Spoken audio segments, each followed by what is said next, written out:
जय हिंद दोस्तों, मैं नितेश कुमार आप सभी का स्वागत करता हूं एसएससी एरिना में।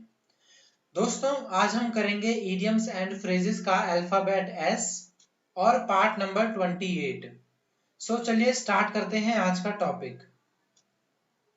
हमारा पहला इडियम है आज का सेल अंडर फॉल्स कलर्स। देखिए, अगर आप किसी भी चीज को सेल करते हैं यानी एक से दूसरे जगह भेजते हैं फॉल्स कलर्स करके यानी उसका रंग हटा करके, तो इसके कहने का मतलब यह है कि आप किसी को धोखा देने की कोशिश कर रहे हैं। You are trying to misleading someone. ठीक है, तो सेल अंडर फॉल्स कलर्स का मतलब होता है किसी को धोखा देना। अगला देखिए, नेक्स्ट इडियम है save one's skin. Save one's skin का मतलब क्या होता है? देखिए, वंस मतलब खुद का, स्किन मतलब खुद का शरीर। खुद सेव वंस स्किन का मतलब होता है खुद के शरीर को बचाना, टू सेव वन सेल्फ। ठीक है, आगे देखिए, नंबर 3 है आई टू आई। आई टू आई का मतलब होता है शोइंग एग्रीमेंट या फिर पूरी तरीके से किसी भी चीज पर सहमत होना। ठीक है, आई टू आई मतलब सेम पेज पे होना, सेम तरीके से सोचना किसी भी चीज के बारे में। सी आई टू आई मतलब शोइंग एग्रीमेंट। अगला इडियम है सी पिंक एलिफेंट। सी पिंक एलिफेंट, जरा देखिए, क्या एलिफेंट कभी भी पिंक होता है? क्या आपने कभी पिंक एलिफेंट देखा है? नहीं, आपने नहीं देखा होगा क्योंकि ऐसी चीजें नहीं होती हैं। इसे बोलेंगे तो सी पिंक एलिफेंट का मतलब होता है ऐसी चीज को देखना जो वास्तव में नहीं हो, लेकिन ये देखना इंटॉक्सिकेशन के कारण। इंटॉक्सिकेशन का मतलब होता है नशा करना, नशीले चीज के कारण। ठीक है, सी पिंक एलिफेंट का मतलब होता है कि कोई ऐसी चीज देखना जो वास्तव में नहीं है लेकिन आप शराब के नशे में देख लेते हैं। ठीक है, अगर यहां पर बफेलो, सी पिंक बफेलो लिखा हो तो भी आप यही आंसर करेंगे। अच्छा, एक और होता है व्हाइट एलिफेंट। अब मुझे जरा बताइए कि व्हाइट एलिफेंट का मतलब क्या होता है। आप मुझे कमेंट बॉक्स में बताइए व्हाइट एलिफेंट का क्या मतलब होता है, और अगर नहीं पता तो पूछिए, मैं आपको रिप्लाई करूंगा। अगला देखिए, अगला है सी रेड। सी रेड का मतलब क्या होता है? देखिए, हम आपस में बात करते हैं कि तुम्हारा चेहरा इतना लाल क्यों हो रहा है, इतना लाल क्यों हो रहे हो। तो ऐसा हम इसीलिए बोलते हैं क्योंकि हमें लगता है कि सामने वाला गुस्से में है। सो यहां पर भी सी रेड का मतलब वही है, be very angry. See red मतलब गुस्से में होना। ठीक है, अगला देखिए, अगला है सी थ्रू। अब सी थ्रू का मतलब क्या होता है? देखिए, सबसे पहले तो थ्रू का मतलब जानिए। थ्रू का मतलब होता है बिल्कुल किसी के जरिए से, किसी के जरिए गुजरना, मतलब थोरोली, जैसे हम थोरोली पढ़ते हैं ना किसी भी चीज को, तो थोरोली पढ़ने का मतलब होता है कि बिल्कुल छोटी से छोटी बारीकियों को भी जांच करके, मतलब पूरी तरीके से पढ़ना, उसको समझने की कोशिश करना। सी थ्रू का मतलब हो जाएगा comprehend to something, comprehend to something यानी किसी भी चीज को पूरी तरीके से समझने का प्रयास करना। और वैसे भी दोस्तों, जब भी आप कभी भी थ्रू देखेंगे इडियम्स के अंदर, ज्यादातर में मतलब आपको किसी चीज को कंप्लीट करने से ही होता है, तो आप इस चीज को भी ध्यान में रखिएगा। अगला देखिए, अगला है see at naught. Set at nothing है हमारा नेक्स्ट इडियम। तो सेट एट नथिंग का, सॉरी, सेट एट नॉट है हमारा next idiom. Set at naught का क्या मतलब होता है? पहले आपको नॉट का मतलब देखना होगा, NAUGHT। नॉट का मतलब होता है नथिंग, जीरो, नील बटे सन्नाटा। ठीक है, नथिंग। सेट एट नथिंग यानी सेट एट नॉट का मतलब होता है किसी को डिसरिगार्ड करना और या फिर ट्रीट करना जैसे कि सामने वाले की कोई भी वैल्यू ना हो, किसी को भी जीरो वैल्यू पे समझना, यानी कि किसी को भी जीरो वैल्यू देना या उसको डिसरिगार्ड करना या असम्मान करना, ये मतलब होता है सेट एट नॉट का। ठीक है, नॉट का मतलब होता है जीरो, शून्य, कुछ भी नहीं। अगला देखिए, अगला इडियम है सेट वंस फेस अगेंस्ट। सो देखिए, अब इसका मतलब आप समझ ही गए होंगे कि अपने चेहरे को किसी की अगेंस्ट करना मतलब किसी के विरोध करना। टू अपोज विद डिटर्मिनेशन, किसी का कड़ा विरोध करना, ठीक है। अगला है सेट वंस हार्ट ऑन। अब यहाँ पे क्या सेट किया जा रहा है? खुद का हार्ट किसी चीज पर। तो इसका मतलब आप समझ ही गए हैं कि किसी चीज को बहुत ज्यादा चाहना, मतलब to have as one's ambition to obtain something. Next idiom है हमारा set one's teeth on edge. So इसका मतलब होता है किसी को परेशान करना। एज का मतलब होता है किनारा। आप किसी के भी मतलब किसी के ऊपर भी अपने दांतों को अगर लगाएंगे तो सामने वाला हैप्पी तो होने नहीं वाला। That means you are trying to irritate और एनॉय समवन, ठीक है, यानी कि परेशान करना। नेक्स्ट इडियम है हमारा set the Thames on fire. Set the Thames on fire का मतलब होता है कि कुछ बहुत ज्यादा हासिल कर लेना। So basically set the Thames on fire क्या है? देखिए, जब भी ओलंपिक स्टार्ट होता है तो एक प्रथा है ना, आग लगाई जाती है, मशाल।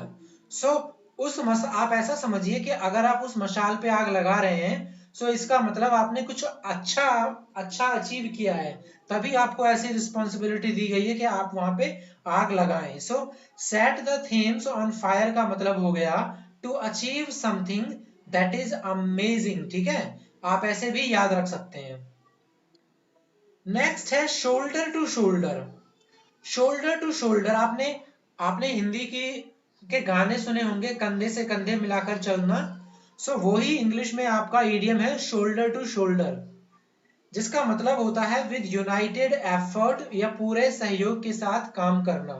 कहते हैं ना, कंधे से कंधा मिलाकर चलना चाहिए, यानी कि पूरे सहयोग के साथ एक दूसरे को सपोर्ट करते हुए आगे चलना चाहिए।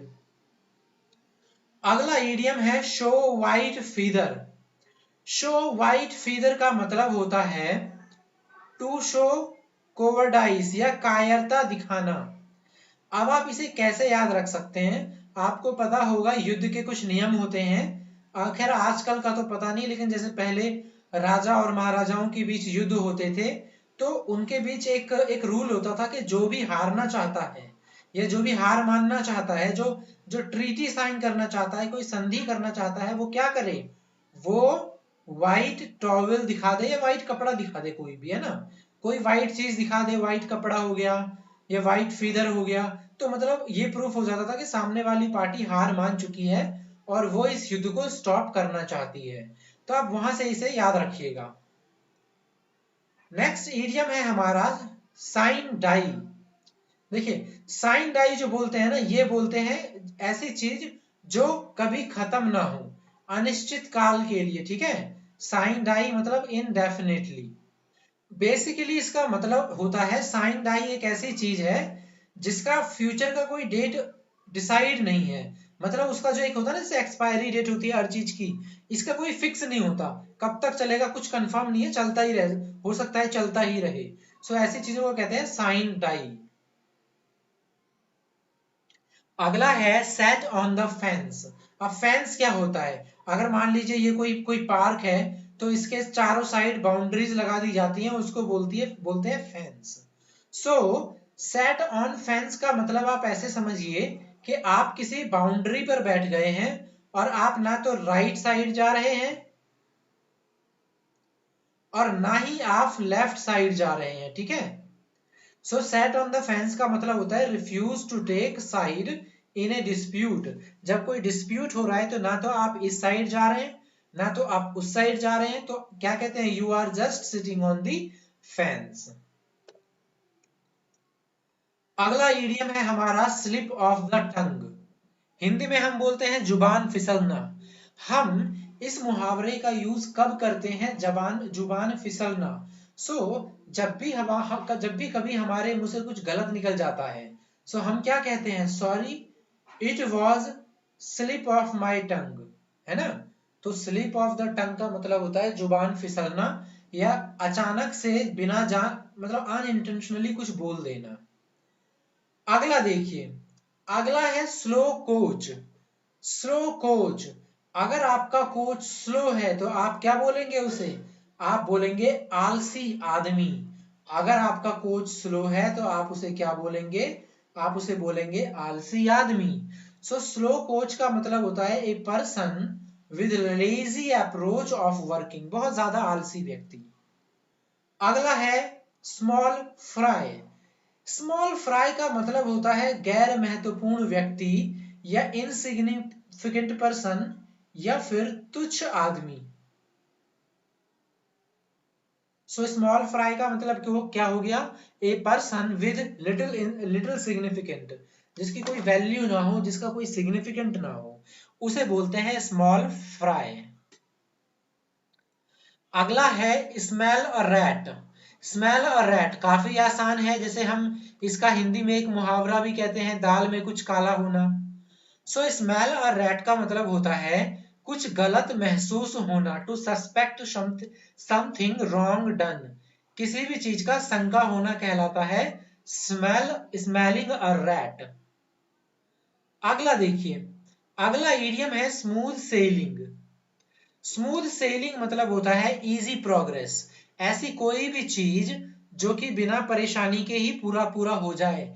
स्मूथ सेलिंग आप उसके लिए भी बोल सकते हैं, जैसे मार्केट में आप कुछ बेचने के लिए लेके आए हैं और वो एकदम से फटाफट बिक जाए, इंस्टेंटली, बहुत ज्यादा तेजी से, सो उसे भी बोलेंगे आप स्मूथ सेलिंग। ठीक है।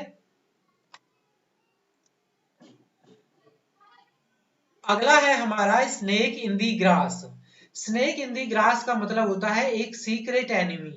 हमने हिंदी में भी कहते हैं ना आस्तीन का सांप, आस्तीन का सांप अब इंग्लिश में कहते हैं स्नेक इन दी ग्रास। अगला है शेक इन दी शू।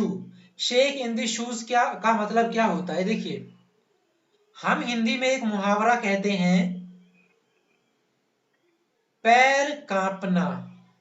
सो शेक का मतलब होता है कांपना। शेक का मतलब क्या होता है? कांपना। और शूज का मतलब आप समझिए पैर। सो पैर कांपना हम कब यूज करते हैं? जब हम बहुत ज्यादा डर जाते हैं या कोई व्यक्ति डर रहा हो, उसको रेफर करते हैं हम इसका पैर कांप रहा है बोल के। सो यहाँ बोलेंगे शेक इन द शूज, यानी एक ट्रेम्बल। ट्रेम्बल मतलब होता है लड़खड़ाना या कांपना, विद फियर और एप्रीहेंशन। एप्रीहेंशन मतलब भी होता है डर।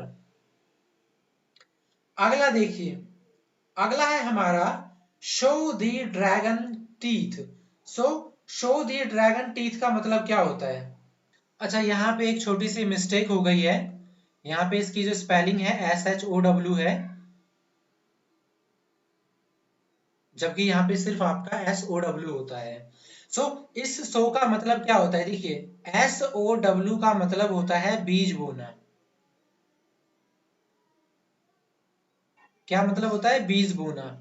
तो देखिए, सो द ड्रैगन टीथ, अगर आप ड्रैगन के टीथ को, जैसे हम हिंदी में बोलते हैं सांप के बच्चे को दूध पिलाना। सो अगर आप सांप के बच्चे को दूध पिलाएंगे तो वो भविष्य में आपके लिए ही परेशानी का कारण बनेगा, आपको वो डस सकता है।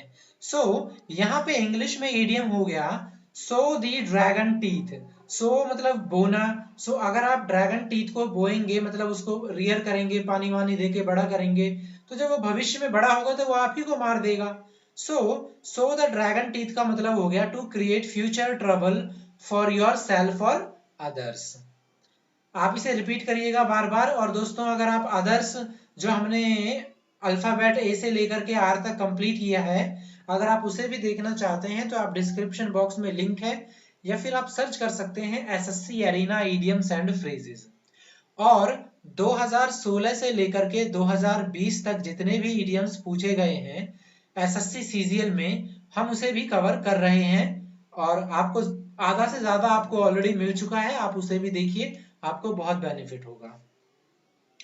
अगला देखिए, नेक्स्ट इडियम है हमारा speak one's mind. Speak one's mind काफी आसान है, मतलब मन की बात करना।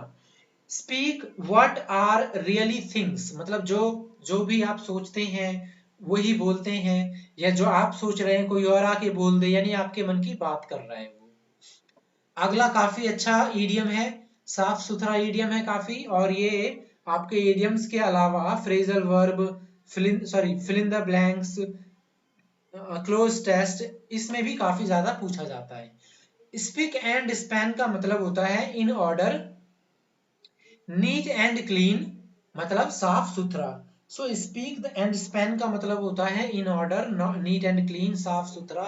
ठीक है, देखिए दोस्तों, अब हम अगले में अल्फाबेट एस को फिनिश कर देंगे।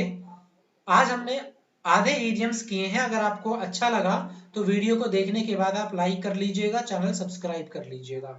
एसएससी के इंग्लिश का कंप्लीट कंटेंट आपको यहाँ मिलेगा फ्री ऑफ कॉस्ट, तो बने रहिए एसएससी एरिना के साथ। तो दोस्तों, आज का वीडियो यहीं समाप्त करते हैं। वीडियो देखने के लिए आपका बहुत बहुत धन्यवाद।